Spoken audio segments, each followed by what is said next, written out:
थोड़ा देखो set theory के हिसाब से प्रोबेबिलिटी की बात करेंगे। सैंपल स्पेस आपका वेन डायग्राम बना रहा हूँ और इसके अंदर एक इवेंट हो रहा है ए, ठीक है। ये पढ़ाया तो नहीं था ना तुम्हारी बैच। इस रीजन को अगर देखें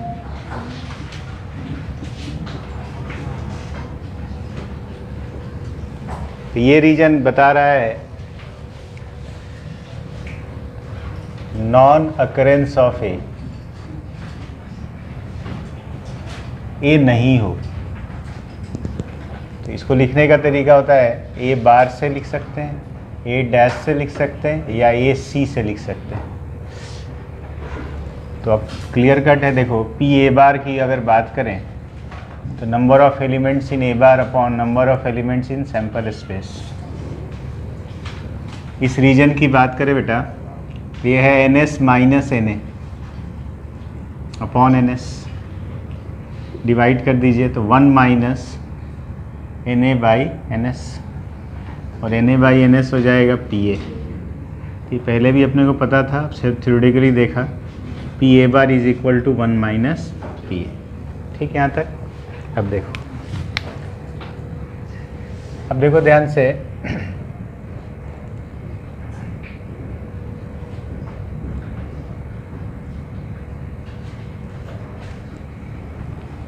अगर इस रीजन की बात करें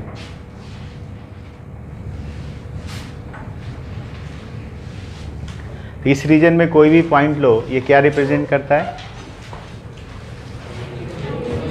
ए यूनियन बी तो मैथमेटिकल फार्मूला हो गया। वर्ड्स में अगर बात करें तो क्या बोल रहे हैं? या तो ए में है या बी में है या दोनों में है, मतलब आइदर ए और बी, है ना। इट रिप्रेजेंट्स आइदर ए और बी, या दूसरे शब्दों में इसको कहते हैं कि इस रीजन में कोई भी पॉइंट लो वो कम से कम किसी एक में तो है। तो इसको अपन ऐसा ही बोल सकते हैं, at least one of A and B, कम से कम कोई एक हो रहा है, वो वाला रीजन है ये। तो इसको लिखना बहुत आसान है, P A union B is equal to, पूरा गोला ए का आया चिपक गया आके, पूरा गोला बी का आया चिपक गया, तो ये वाला जो रीजन है 2 बार आ गया, एक बार ए के कारण और एक बार बी के कारण। तो एक बार हटाना पड़ेगा क्योंकि हमें एक ही बार चाहिए, तो minus P A intersection B. तो ये हमारे पास फार्मूला आ गया। तो आज के बाद कोई बोले पी ए यूनियन बी का मतलब क्या है, तो मतलब है कि at least one of A and B is occurring, कम से कम एक कोई अकर कर रहा है। अब आए देखें अगला, इस रीजन को अगर देखें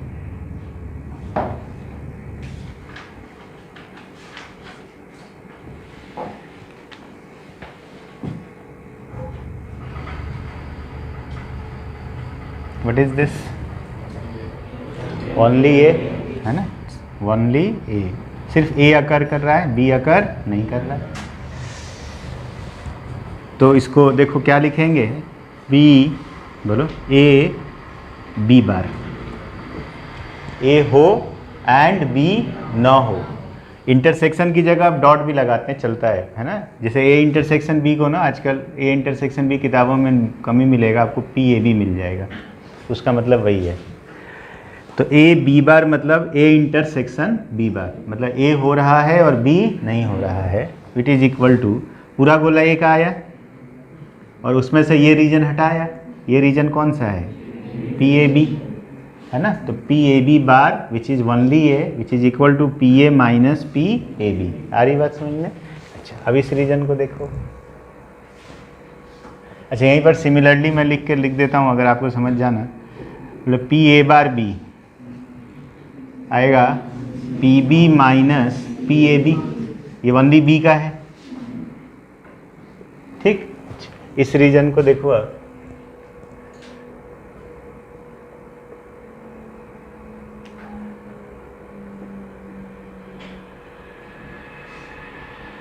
व्हाट इज दिस रीजन?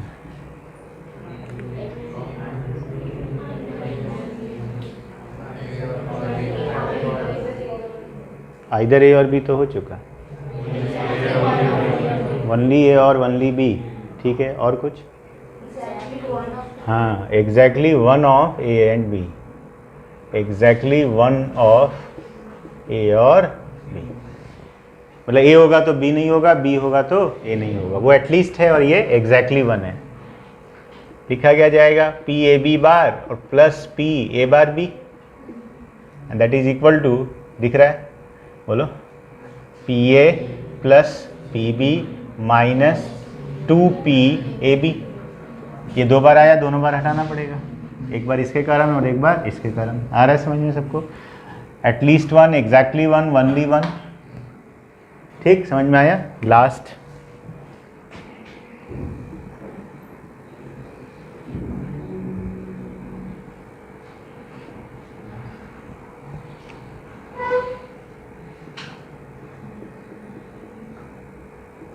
ये क्या बता रहा है? हाँ, neither A nor be, neither A nor be. ऐसे ही बोलते हैं नन ऑफ ए और बी। तो ये सीधा आ जाएगा 1 minus P A union B, और इसको लिखेंगे P A bar B bar. नहीं आ रहा है? ए भी नहीं हो एंड बी भी नहीं हो। आ रहा है समझ में सबको? नोट करो इसको सबको।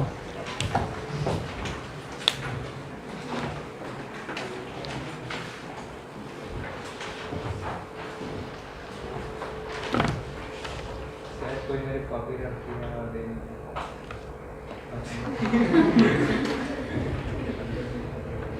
दे दो भाई, ऐसी शैतानी ना करो। कैमरे से तो दिख ही जाएगा, तो ऐसे ही दे दो, ज़्यादा अच्छा है। हाँ, दे दो दे दो दे दो।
3 इवेंट्स की बात कर लें अगर, तो फिर से ये रीजन अगर देखें तो ये रीजन हो गया एटलीस्ट 1 वाला केस।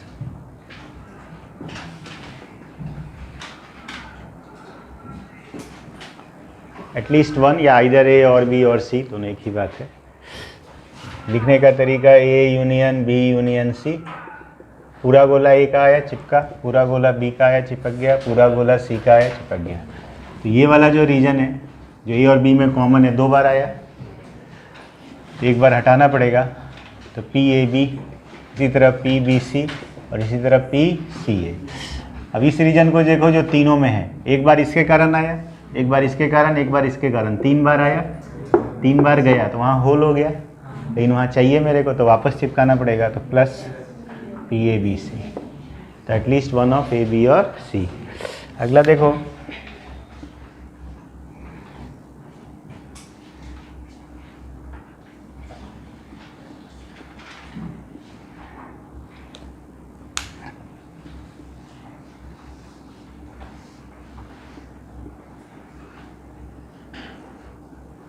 ये क्या हो गया? एग्जैक्टली 1 है ना बेटा, एग्जैक्टली 1 वाला केस है। चलो निकालते हैं। तो देखो पहले इसको लिखने का तरीका सीखो। ये पूरा ए का गोला, उसमें से ये रीजन नहीं चाहिए, पूरा बी का गोला ये रीजन हटाना है, पूरा गोला सी का ये रीजन हटाना है। तो चलो लिखते हैं P A P B P C, ये तो लिख ही लेते हैं। चलो ऐसे करते हैं, पी ए में से पी ए बी हटाया और पी ए बी और पी ए सी 2 हटा दिए, ये हटा दिया और ये हटा, ये 2 बार हट गया। 2 बार थोड़ी हटा सकते हैं, एक ही बार हटा सकते हैं। तो क्या करना पड़ेगा, plus P A B C, इस तरफ पी बी वाला पी बी माइनस, बोलो फटाफट, P A B P B C plus P A B C. समझ रहे हो ना, ऐसे ही तीसरा भी लिखा जाएगा। तो एक साथ लिख दूं, ये P A P B P C 2 times, ये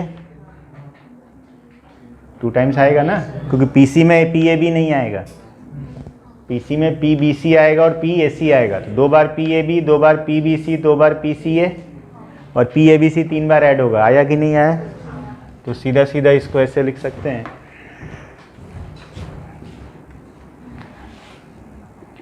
P A plus P B plus P C minus 2 times P A B P B C P C A और plus 3 times P A B C. और इसको लिखने का तरीका, ए हो and B भी ना हो सी भी ना हो, या ए ना हो बी हो जाए सी ना हो, या ए ना हो बी ना हो और सी हो जाए। ये बात ठीक। अगला देखो, लिख लेना आराम से, पहले समझ लो चीज़ों को, मैं कोई जल्दबाजी में नहीं हूँ, आप भी ना रहें। क्योंकि ये फॉर्मूले आप रट थोड़ी सकते हो, समझे बगैर आप एग्जाम में जाओगे गलत कराओगे। ये रटना आसान थोड़ी है, लगभग इम्पॉसिबल है। कितने सारे फॉर्मूले रटोगे, कैसे निकालते हैं ये सीखना अपने को। ये क्या रीजन है,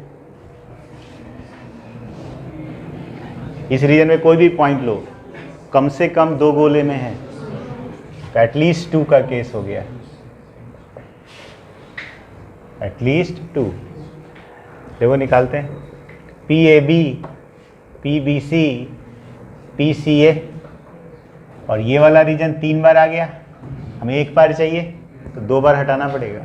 तो minus 2 times P A B C. आ रहा है नहीं आ रहा है, सबको समझ में आ गया? अच्छा, इसको लिखा कैसे जाएगा यहाँ पर, P बोलो, देखो ए बार मतलब ए गोले के बाहर, ए गोले के बाहर ये रीजन है, दिख रहा है? ये वाला रीजन कौन सा है?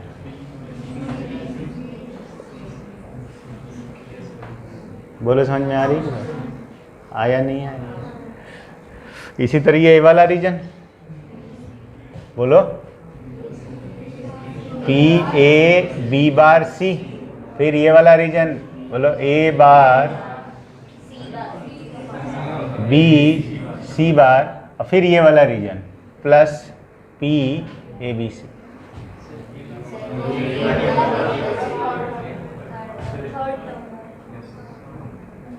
बोलो समझ में आ गई बात? P A B C clear हुआ? इसमें उसमें फ़र्क समझ में आया? इसमें एक एडिशनल एटम आ रहा है। अरे क्लियर है क्या सबको? अच्छा, और बताओ अगला अब देखें केस। एक और केस होता है इसमें, ये आपको लिखने आए ना आए कोई मतलब नहीं है, ये आना चाहिए, मेन इंपॉर्टेंट ये है, ठीक है? क्योंकि वो देते हैं what is the probability that at least 2 of them occur, what is the probability that at least exactly 1 अकर। ये सब फार्मूले आपको पता होने चाहिए और उसी समय डिराइव करना ही फ़ायदेमंद होता है। रटेंगे तो रट नहीं पाएंगे, काफ़ी लंबे लंबे फार्मूले हैं, तो आपको इसीलिए बोल रहा हूँ रीजन समझो। ये रीजन क्या है? एग्जैक्टली 2 का केस है, एग्जैक्टली 2 का केस है। सीधा सीधा लिख दें, पी ए बी, बोलो P B C, P C A और 3P ए बी सी। एटलीस्ट 1 हो गया, एग्जैक्टली 1 हो गया, एटलीस्ट 2 हो गया, एग्जैक्टली 2 हो गया। बोलो समझ में आ रही बात? और तो कुछ बचा ही नहीं। नन का तो होता ही है 1 minus P A union B union C, वो अलग से क्या लिखें?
देखो एक दो क्वेश्चन मैं सॉल्व करता हूँ इस कंसेप्ट को समझाने के लिए। देखिए वर्कशीट 1 का क्वेश्चन नंबर 6 ले रहा हूँ मैं।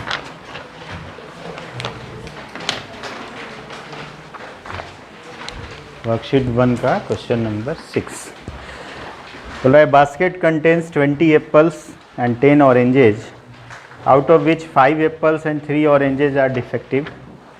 If a person takes out 2 at random, what is the probability that either both are apples or both are good? अब इस तरह के क्वेश्चन में हमेशा ध्यान दो, आखिरी लाइन देखो क्या बोल रहा है, either both are apples और both are good, मतलब there are 2 events, either और, तो दोनों को इवेंट मान लो, एक इवेंट ए ले लो कि both are apples और एक इवेंट बी मान लो both are good। हमें निकालना है टू फाइंड आइदर ए और बी, मतलब पी ए यूनियन बी हमें चाहिए। तो हम बोल सकते हैं हमारे पास फॉर्मूला तो सीधा सीधा है इसका कि पी ए यूनियन बी होगा हमारे लिए P A plus P B minus P A B.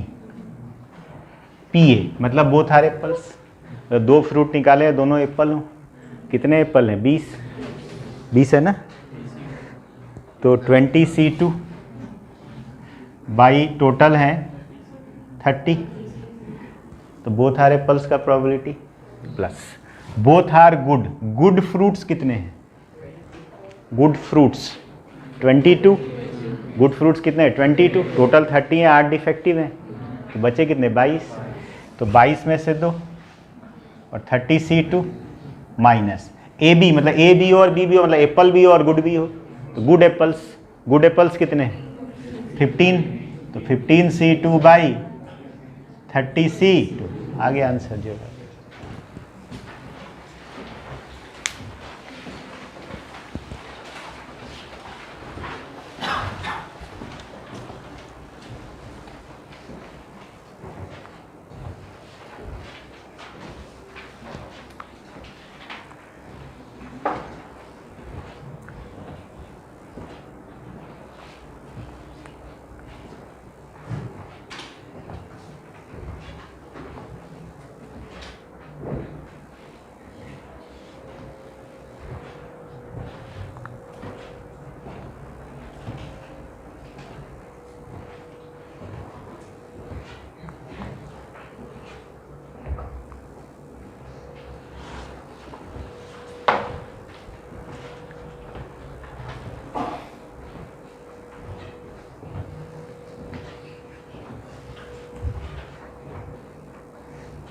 समझ में आया कितना बढ़िया ये कंसेप्ट है, ये आईटी में आया हुआ सवाल है। तो अगर ऐसे नहीं करोगे तो इसको बनाने में तकलीफ हो जाएगी। अब देखो एक सवाल आपको देता हूँ, आप करके देखो बनता है क्या। आप क्वेश्चन नंबर 4 बनाओ, तो क्वेश्चन नंबर 4 चौथा सवाल।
हो गया बच्चा? कितने इवेंट्स डिफाइन करने पड़ेंगे? 3 करने पड़ेंगे कि किंग है या फिर हार्ट है या फिर रेड है। फिर क्या निकालना है? A union B union C. तो P A plus P B plus P C, तो वो हो जाएगा किंग कितने होते हैं? 4। हार्ट कितने होते हैं? 13। और रेड कितने होते हैं? 26। ठीक है, माइनस रेड किंग कितने होते हैं? 2, है ना। रेड हार्ट कितने होते हैं? 13। अरे बोलो, और क्या बचा? हार्ट किंग 1 और plus A B C. Heart भी हो, रेड भी हो और किंग भी हो। अरे आया नहीं आया? तो जो आएगा वो आंसर है।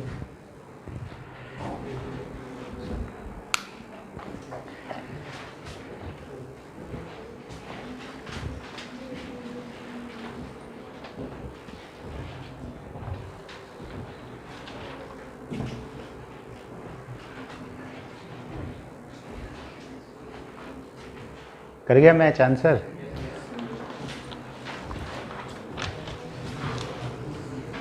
अरे सबका आंसर मैच किया? चलो एक और सवाल लेता हूँ, ये भी जेई का आया हुआ है।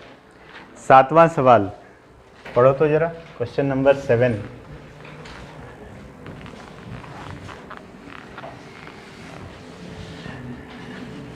क्वेश्चन नंबर 7 बोला let A B C be 3 events if the probability of occurring exactly one event out of A and B is 1 minus x, out of B and C is 1 minus 2x, out of C and A is 1 minus x, and that of occurring 3 events simultaneously is x square, then prove that occurring probability that at least one out of ABC will occur is greater than half. It's a very good problem. देखो ध्यान से क्या क्या दिया है। पहला information दिया है exactly one out of A and B, exactly 1 out of A B and C नहीं बोल रहा है, exactly 1 out of A and B. याद करो गोला में ए और बी सिर्फ बनाओ, सी से कोई लेना देना नहीं। एग्जैक्टली 1 का केस है, दिमाग में आना चाहिए। एग्जैक्टली 1 क्या है? P A P B minus 2 P A B. नहीं आ रहा है? P A plus P B minus 2 P A B. तो दिया है P A plus P B minus 2 P A B is equal to जो भी दिया है 1 माइनस एक्स, पहला इक्वेशन। दूसरा बी और सी पे वही बात बतानी है, तो P B plus P C minus 2 P B सी, ये भी दिया हुआ है 1 माइनस 2 एक्स। और सी और ए के लिए भी यही बात करनी है, P C P A minus 2 P C A, ये दिया हुआ है अगेन 1 माइनस एक्स। 1 2 3। और एक और चीज़ दी है कि अकरिंग 3 इवेंट साइमल्टेनियसली, मतलब A B C 3 event simultaneously मतलब ए बी सी, ये दिया हुआ एक्स स्क्वायर। ये 4 इंफॉर्मेशन दी है। तो बोल रहा है A union B union C की बात करो आप। चलो करते हैं। A union B union C होता है P A P B P C का जोड़ minus P A B by P B C P C और plus P A B C. अगर इन तीनों को जोड़ दें, मैं इन तीनों को जोड़ दें तो 2 times P A 2 times P B 2 times P C और 2 times P A B P B C P C A. तो मैं ऐसा लिख सकता हूँ 1 प्लस 2 प्लस 3 बाई 2 प्लस 4। अरे फॉर्मूला आ रहा नहीं आ रहा है? समझ में आया सबको? कभी कुछ लोग छेड़े उड़े हैं। अबे तीनों को जोड़ो, पी ए 2 बार, पी बी 2 बार, पी सी 2 बार और ये भी 2 बार, और डिवाइडेड बाई 2, तो एक एक बार बचा ना। P A plus P B plus P C minus P A B P B C P C A और plus P A B C, यही होता है ना formula P A union B union C. चलो तीनों को जोड़े तो आएगा 3 माइनस 4x बाई 2 और प्लस एक्स स्क्वायर। आ रहा है नहीं आ रहा है? यानी x square minus 2x plus 3 by 2 बोलोगे? तो ये कुछ और नहीं है, ये x माइनस 1 का square plus 1 by 2, obviously greater than half. अरे ऑब्वियसली ग्रेटर देन हाफ, यही प्रूव करना था।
एक सवाल आप बनाइए 12 नंबर। अच्छा यहाँ पर एक बात बताओ, इक्वल टू हाफ नहीं हो सकता क्या? मैंने तो लिख दिया ग्रेटर देन, अब आपने मान भी लिया। क्या greater than equal to half नहीं हो सकता क्या? क्यों नहीं हो सकता इक्वल टू? हाँ, इक्वल टू हाफ का मतलब x1 मतलब ये निगेटिव, ये पॉसिबल, क्योंकि प्रोबेबिलिटी किसी भी इवेंट की 0 और 1 के बीच में होती है। बात समझ में आई? इसलिए कभी भी ये 0 नहीं होगा, तो इसलिए कभी भी ये हाफ भी नहीं होगा, हाफ से हमेशा बड़ा रहेगा। चलो आप बनाओ क्वेश्चन नंबर 12 जल्दी से, सिंपल फार्मूला बेस्ड सवाल है।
आ गया बेटा?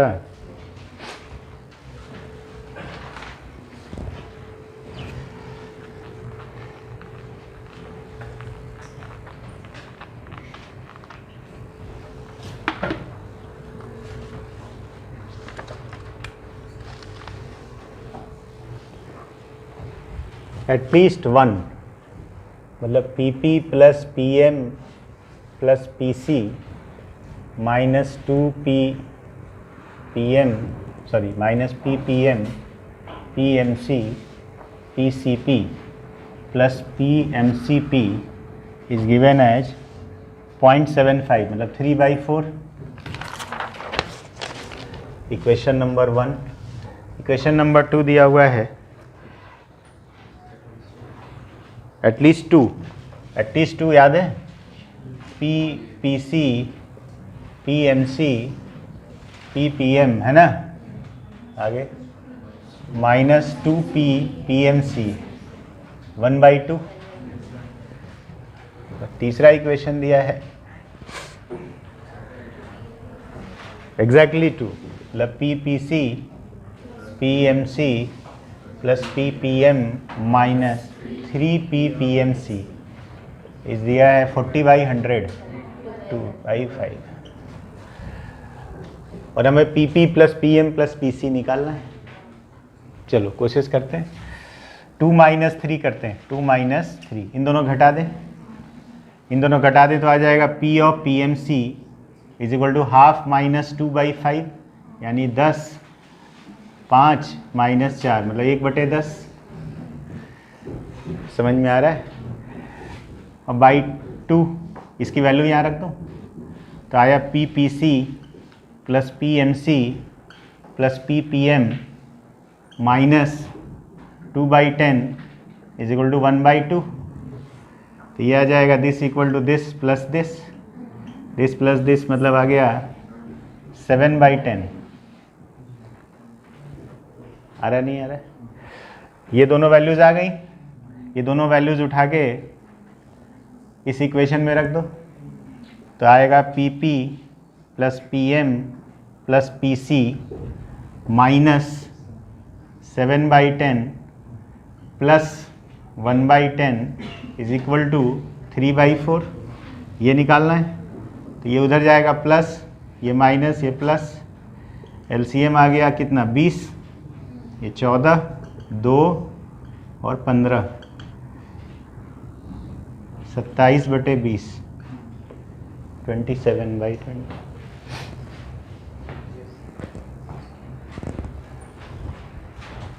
पूरा फार्मूला बेस्ड क्वेश्चंस हैं और कुछ नहीं है, बट आए हुए हैं ये सब IIT के आए हुए सवाल.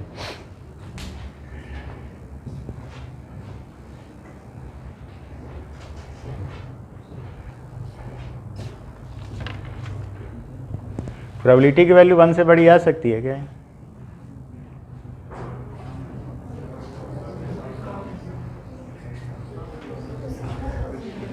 ये 3 प्रोबेबिलिटीज़ का सम है तो ये बड़ा आ सकता है 1 से, इसमें कोई तकलीफ नहीं.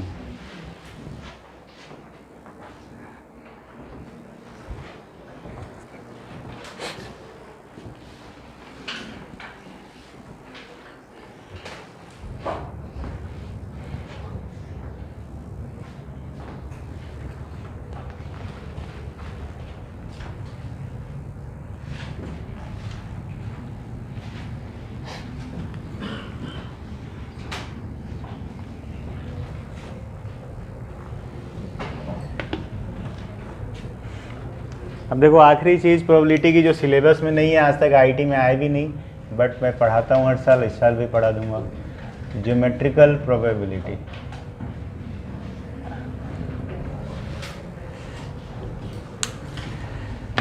एक लाइन लिख लो, हेडिंग डाल लो ऊपर, geometrical probability.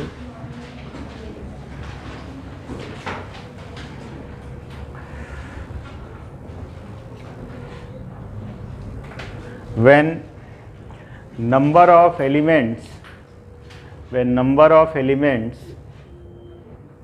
in sample space and the event, when number of elements in the sample space and in event tends to infinity,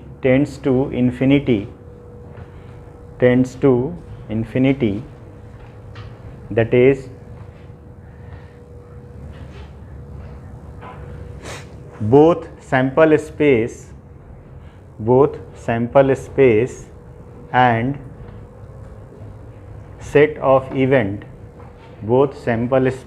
and set of event, are infinite sets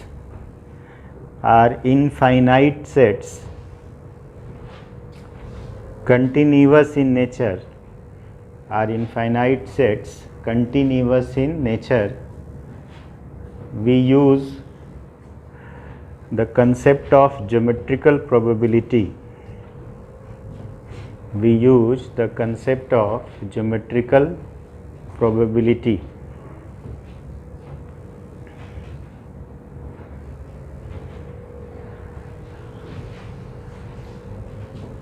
अब देखो क्या कहता है, जैसे ही देख बेटा, अगर मैं बोलूँ ये हमारा सैंपल स्पेस है 2 से लेके 7, interval, open interval 2 to 7।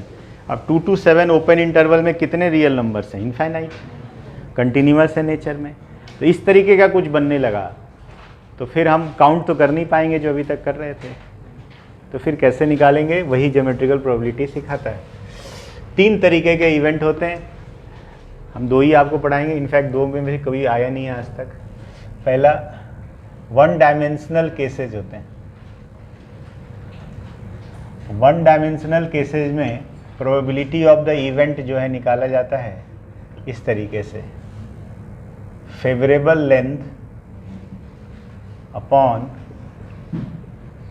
Total length. अब ये सब क्या अभी आपको समझ में आ जाएगा अभी आप। फिर 2 डायमेंशनल कुछ केसेज मिलेंगे अपने को, वहाँ पे इवेंट की प्रोबेबिलिटी निकालने का तरीका होगा favourable area upon total area. मैं दोनों के एक एक सवाल अभी करके आपको दिखाऊंगा तो आपको समझ में आएगा।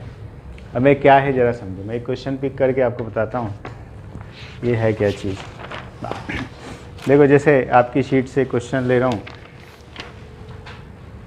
आखिरी शीट, लास्ट शीट,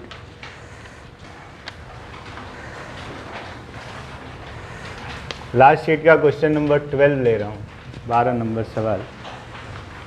तो दिया हुआ है A belongs to closed interval -20 to 0. Find the probability that the equation 16x square plus 8a plus 5x minus 7a minus 5 equal to 0 has imaginary roots. अब समझो बात को, A दिया हुआ है कि ये इतना बीच में है और इसके रूट्स इमेजनरी है, मतलब d लेस देन 0, डिस्क्रिमिनेंट हो जाएगा इसका 64 टाइम्स a प्लस 5 का whole square minus 64 times 7a plus 5 less than 0। 64 चला गया, a स्क्वायर 10a और 7a माइनस 17a,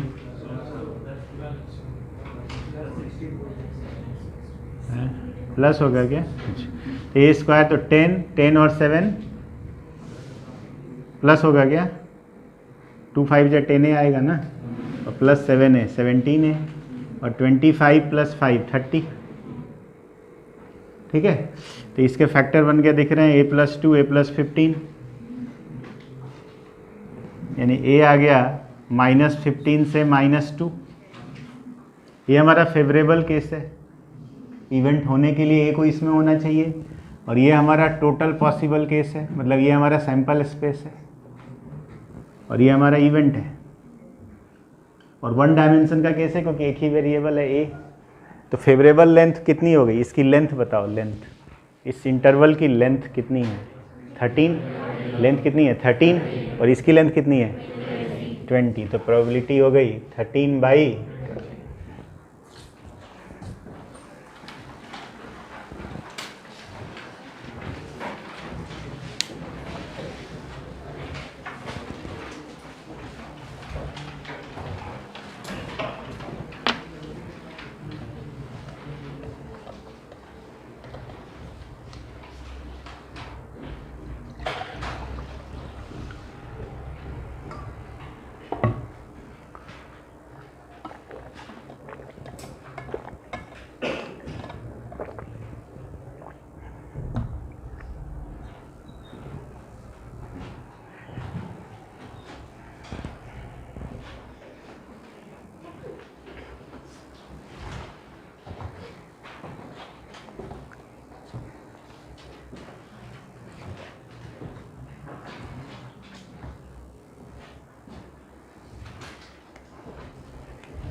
देखो एक और क्वेश्चन लेता हूँ।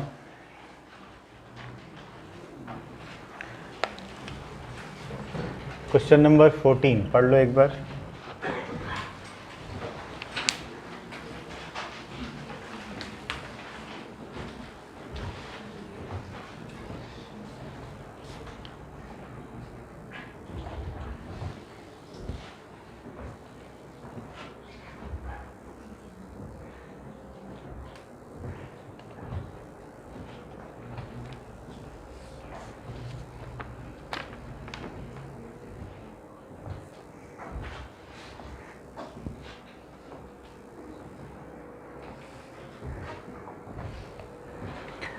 दो दोस्त हैं, मिलना चाहते हैं एक दूसरे से, 7 से 8 के बीच में मिलना है उनको।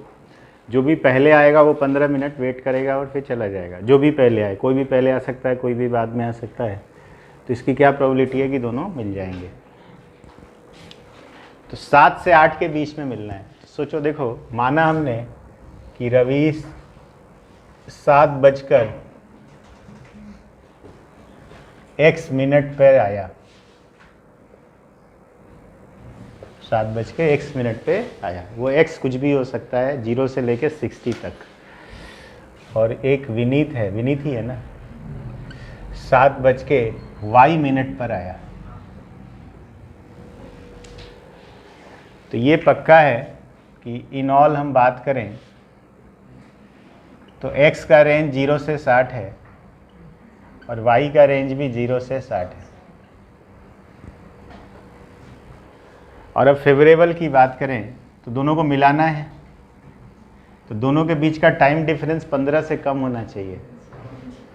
दोनों का डिफरेंस 15 से कम होना चाहिए। डिफरेंस मतलब x माइनस वाई या y माइनस एक्स, हमें नहीं मालूम कौन पहले आया है और कौन बाद में, मॉड लगा दिया। That should be less than equal to 15। आ रहा नहीं आ रहा? सबको समझ में आया ये? तो यहाँ से क्या आया, -15 से, सॉरी इसको ग्राफ बनाना है ना, पहले दो केसेज यहाँ देख लें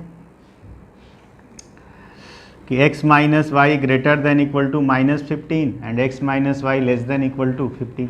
ये तो पढ़ा होगा अपन ने, -a to a जाता है ना mod x less than a। इसलिए दो अलग अलग केसेज बना के आपको दिखा रहा हूँ।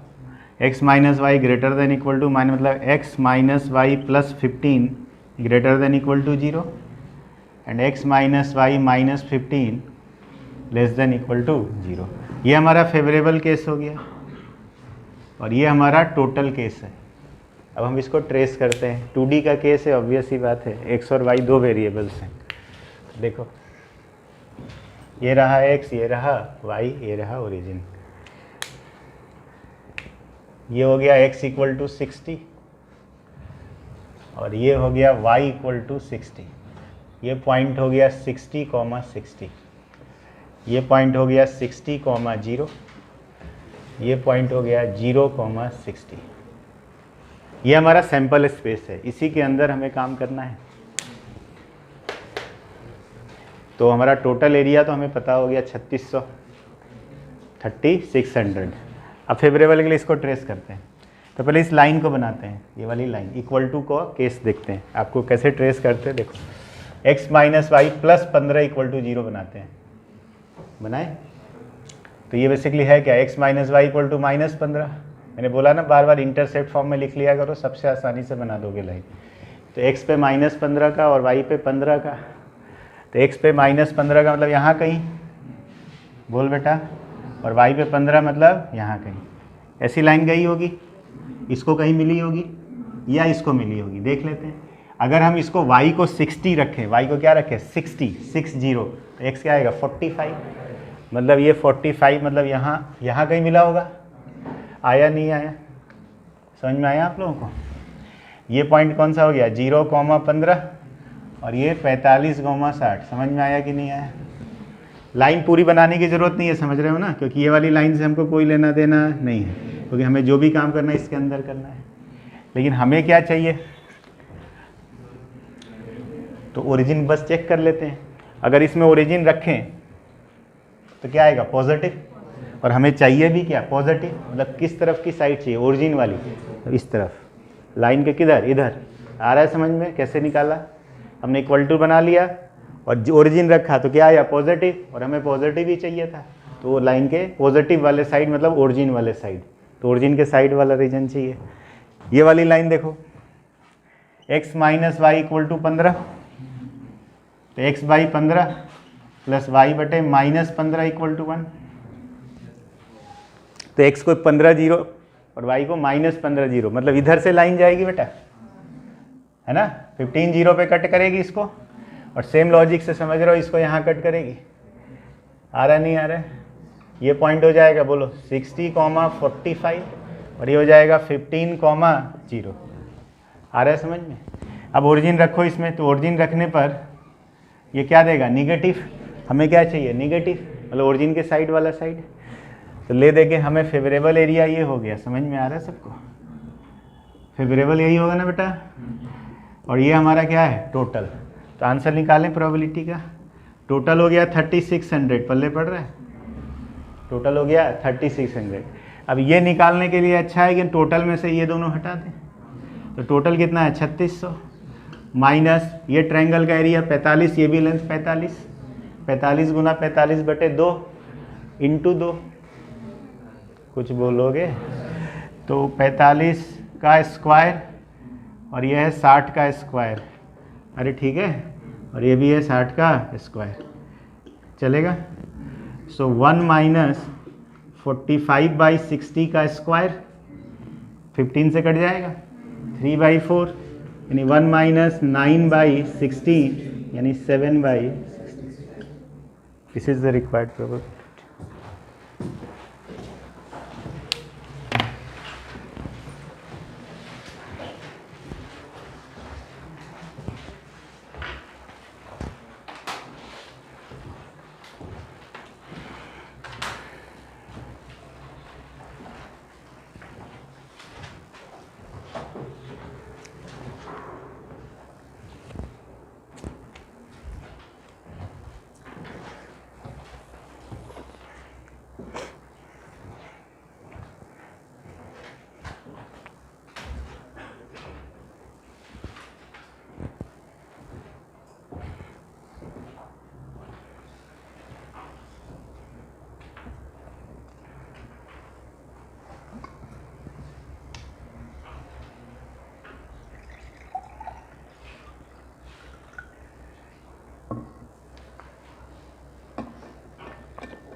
क्वेश्चन नंबर 20 बनाइए तो 20 नंबर सवाल।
इक्वल रूट्स की जगह रियल रूट्स कर लीजिए।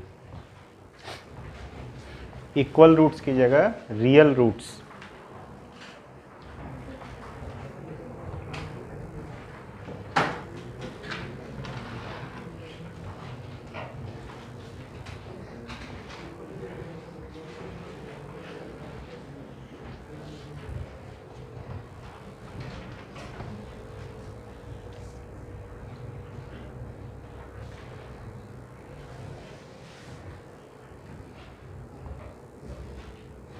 आया? क्या बना डिस्क्रिमिनेंट, क्या बना तुम लोगों का? -a +2 should be greater than equal to -2। तो a -2 a +1 यानी a belongs to -∞ to -1 union 2 2। आ रहा है नहीं आ रहा है? लेकिन सैंपल स्पेस क्या दिया है? 0 से 5। 0 से 5, तो इसका तो कोई सेंस ही नहीं है। नहीं समझे क्या? हमें काम किसके अंदर करना है? सैंपल स्पेस में। तो 2 से इन्फिनिटी में 2 कितने लेंथ आ जाएगा? 2 से 5, तो लेंथ कितनी हुई? 3, नीचे 5।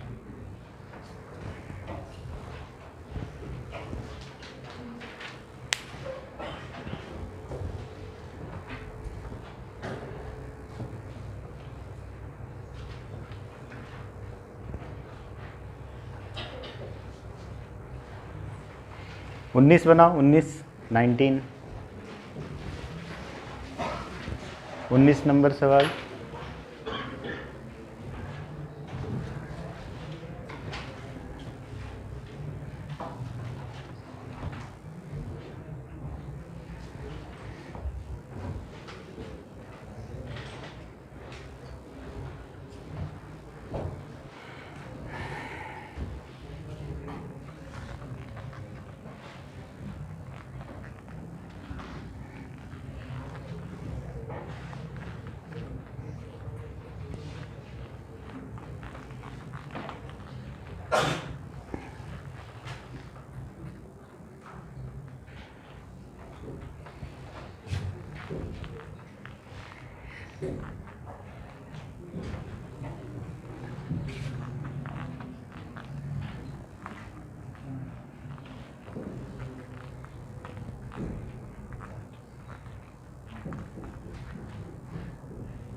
कितने वेरिएबल का है? 1 वेरिएबल का ही सवाल है, ध्यान से देखिए। ये दिया है कि x 0 से 2 है, ये सैंपल स्पेस, और हमारे पास दिया जो है फेवरेबल वो है ये, बट y तो हमको मालूम है x के टर्म में।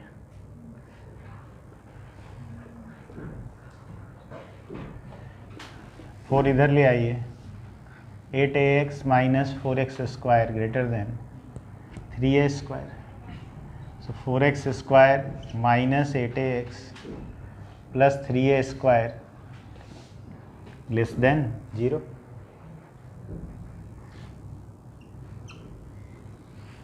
इसके रूट्स निकालें, क्या आ रहा है?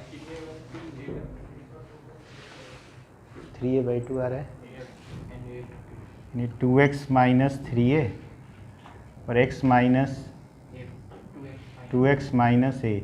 देखो 4x square minus 2ax minus 6ax और प्लस 3, यानी x आ गया a/2 से 3a/2, तो ये फेवरेबल हो गया। इसकी लेंथ कितनी होगी बेटा? a, और ये लेंथ कितनी है? 2a, 1/2।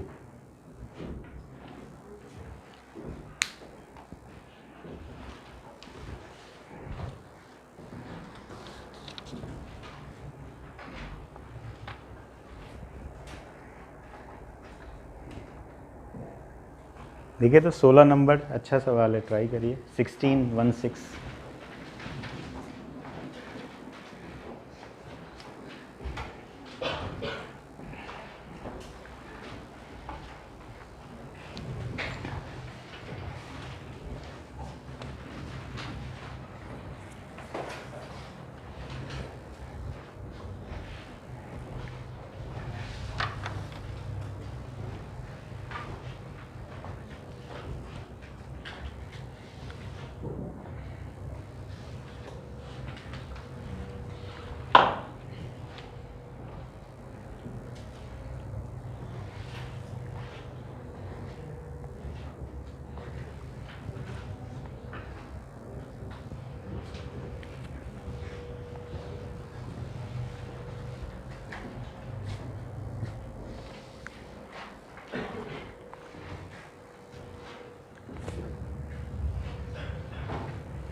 कैसे? सर पहले तो नॉर्मल ट्री डाली कि एक circle maximum triangle equilateral triangle का होता है मैक्सिमम एरिया, तो मैक्सिमम एरिया आ रहा है r² / 3 और सेमी सर्कल मैक्सिमम एरिया का ट्राइंगल होता है जो उसका एक बेस जो सेमी डायमीटर से पास करे, उसका एरिया आएगा r² / 4, तो वही जो 0 से r² / 4 और ऊपर वाला 0 से r² / 3 वो लेंथ और एरिया।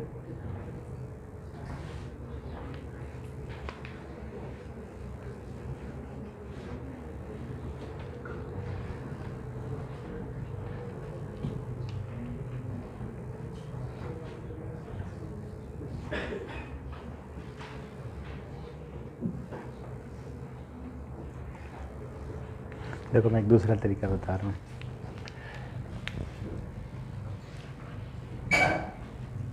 तीन पॉइंट है भाई, तीनों को घुमा नहीं सकते, नहीं एक को तो फिक्स कर लें, कम से कम एक को फिक्स कर लेते हैं और दो को घुमाना शुरू करते हैं।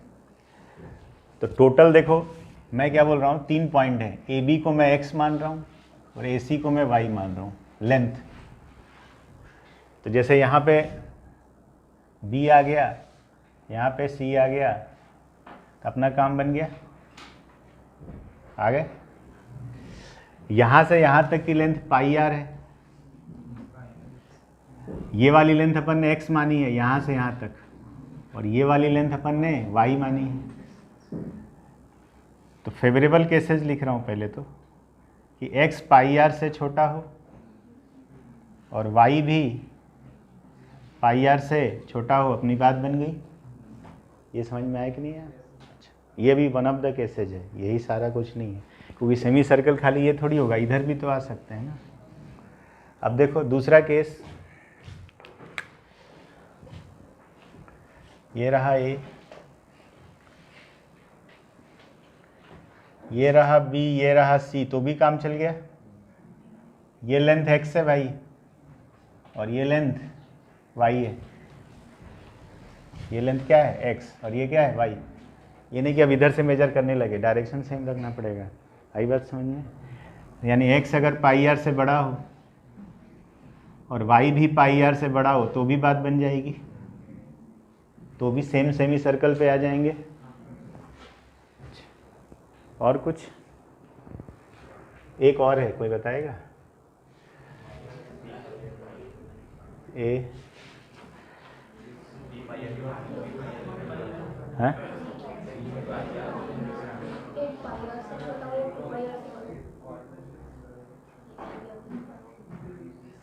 2 पाई आर से बड़ा का केस कैसे लोगी? x की मैक्सिमम वैल्यू 2 पाई आर है, गोल घूम के वापस घूम के वहीं आ जाएगी ना। अगर इसको तो 2 पाई आर से बड़ा करेगी तो वापस ही नहीं आ जाएगी, तो मैक्सिमम वैल्यू ही 2 पाई आर है। हाँ जी, बाई आर हो जाए, वो मैं ले चुका हूँ। लो अब आगे की बात। हाँ जी आप बताएं। अच्छा ये तो आ गया ना, सैंपल स्पेस समझ में आया सबको?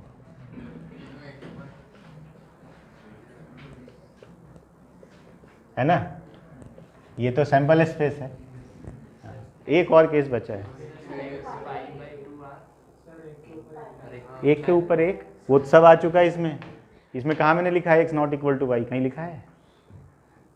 एक पाई आर से छोटा हो, एक पाई आर और 2 पाई आर के बीच में। पाई आर से छोटा, 2 पाई आर और पाई आर और 2 पाई आर के बीच में। सर x π/2r से छोटा और y 3π/2r से बड़ा, तो इससे हाँ वही गलत है।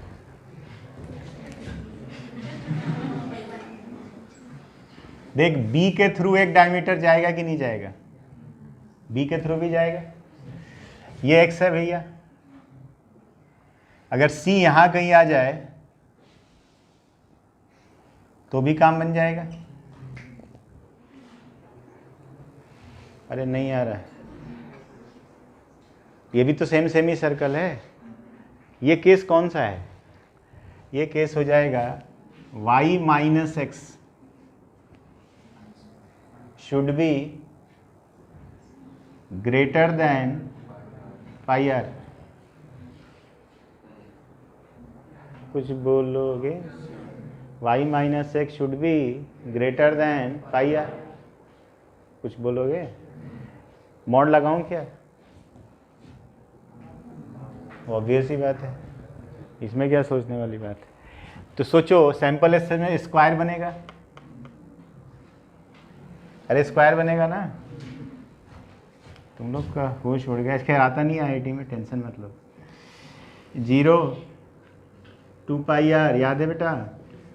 पर पिछली बार यही बना था 2 पाई आर 0 2 पाई आर, ये क्या हो गया? Sample space. अब ये वाला केस देख, दोनों पाई आर से छोटे, तो ये y equal to pi R और ये x equal to pi R, दोनों छोटे, मतलब इसके इधर और इसके नीचे ये रीजन। फिर दोनों पाई आर से बड़े, ये रीजन। अरे कुछ बोलो ना।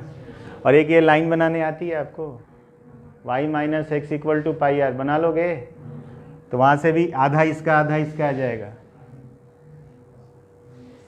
तो 4 टुकड़ों में से 3 टुकड़े तुम्हारे फेवरेबल हो जाएंगे, तो आंसर आ जाएगा 3/4।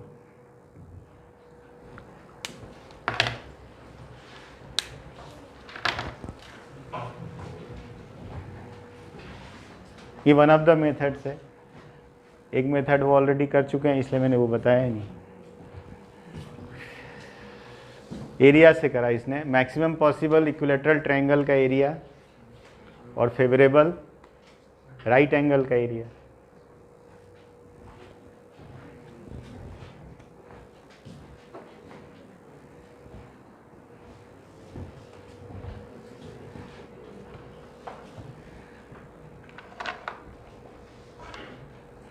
एंगल से भी बनता है, आपको अगर पता हो तो। राइट एंगल बनता है सेमी सर्कल में, और मेजर आर्क में एक्यूट एंगल बनता है, और माइनर आर्क में ऑब्ट्यूज एंगल बनता है। तो उससे भी ये सवाल सॉल्व हो सकता है अगर आप सोचेंगे तो। थीटा पे फोकस करेंगे तो वहाँ से भी सॉल्व हो जाता है। 3 पॉइंट है ना, थीटा बनेगा ABC मिलाओगे तो।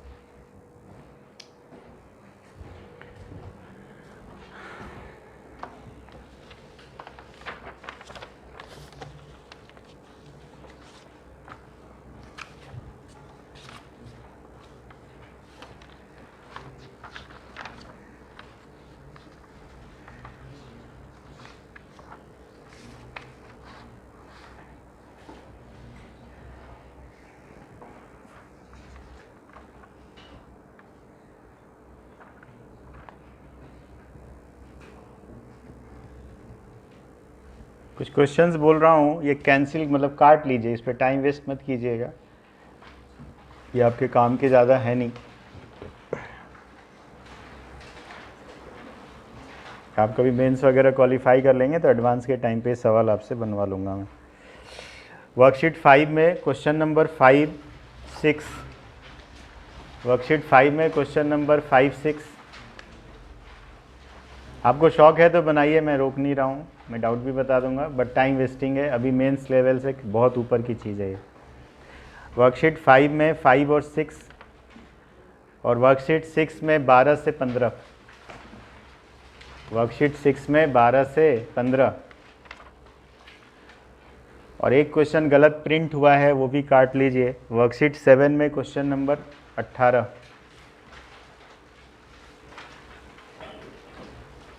ठीक है, बाकी ये शीट पूरी कीजिए, कंप्लीट कर लीजिए। छुट्टियां तो अब आपकी लग गई, अब तो छुट्टियां लग गई ना आपकी। अब आपकी अगली क्लास मुझे नहीं पता कब है, फर्स्ट को है। हाँ, उस दिन फिर तो फिजिक्स है ना, फ्राइडे तो फिजिक्स होगा, मतलब अब अगली क्लास संडे को होगी मैथ्स की आपकी। बोलो हाँ कि ना। तो ये कर लेना। और ऑप्टिक्स में HC वर्मा में मैंने काम दिया था, 15-16 सवाल ही दिए थे, ज़्यादा नहीं दिए थे, वो कर लेना। और स्टडी पैकेज में प्लेन मिरर के क्वेश्चंस कर लेना, फिजिक्स का स्टडी पैकेज मिला है ना, प्लेन मिरर कर लेना पूरा। प्लेन मिरर तो पूरा पढ़ चुके अपन, प्लेन मिरर के सारे सवाल कर लेना। ठीक है, समझ में आई बात? पटाखे फोड़े, अगर ध्यान से फोड़े, हाथ वाथ न जलाएं। हर साल 1-2 इंसिडेंट्स हो जाते हैं, फिर एग्ज़ाम देने में दिक्कत हो जाएगी। आपका ये साल बहुत ज़्यादा इम्पॉर्टेंट है, तो थोड़ा एक्साइटमेंट को दबा के न फोड़े तो बेटर है। ठीक है, इस साल थोड़ा दूर रहें, अपने आप को सुरक्षित रखें। हैं? टाइगर वाला नहीं बना क्या?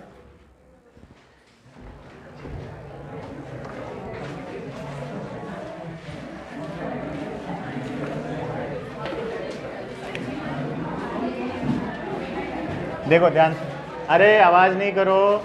प्रोबेबिलिटी देखो, लिखे बेटा। मान लो एक्स बुलेट, दो टारगेट थे ना, एक्स फर्स्ट और सेकंड, इसकी 8/9 थी और इसकी 1/9 थी। इस पे एक्स बुलेट फायर्स किए और इस पे 27 - x फायर किए। तो इसको हिट करना है, तो 8/9 पहला इंटू 1 - 1/2 की पावर x पल्ले पड़ा। अरे हिट करने के लिए क्या बोला था? At least 1। Miss miss miss miss, सारे मिस हो गए। तो 1/2 की पावर x और 1 - नन मतलब एटलीस्ट 1। कभी भी मैंने आपको पिछली क्लास में बोला था, बुलेट के प्रॉब्लम जब भी आएंगे, एंटी एयरक्राफ्ट गन मारने वाली मिसाइल मारा, एयरक्राफ्ट हिट हो जाए, इसकी प्रोबेबिलिटी, कहीं भी बुलेट मारना है तो हमेशा एटलीस्ट 1 का केस लेते हैं। 1 - नन, जैसे एक सवाल जेई में बहुत साल पहले आया था कि वही एंटी एयरक्राफ्ट गन से शॉट किया जाए, हिट हो जाएगा, प्रोबेबिलिटी 0.6, मिस हो जाएगा 0.4। 10 बुलेट फायर किए तो हिट हो जाए, इसकी प्रोबेबिलिटी निकालो। तो 10 बुलेट फायर किए हिट हो जाए तो 1 - 0.4 की पावर 10। 0.4 से मिस होना था, तो 0.4 की पावर 10, सारे मिस हो गए और 1 माइनस मतलब कम से कम एक हिट हो गया। ऐसा नहीं कि सारी गोली मार रहे हैं उसके ऊपर। 0.6 की पावर 10 आंसर नहीं है। आई बात समझ में आपको? तो हमेशा ये ध्यान रखो, जब भी बुलेट गन की प्रॉब्लम्स आते हैं तो 1 - नन। और यहाँ चूंकि हिट की भी हाफ थी और मिस की भी हाफ थी, तो ये मिस वाली हाफ है। बात समझ में आ रही है? और प्लस 1/9 इंटू 1 - 1/2 की पावर 27 - x किसका फंक्शन है? x का। अब क्या करना पड़ेगा? p' डिफरेंशिएशन आता है, इक्वल टू 0 करोगे, निकालोगे, x 17 आ जाएगा। जो भी बताया था, कितना बताया था? 14।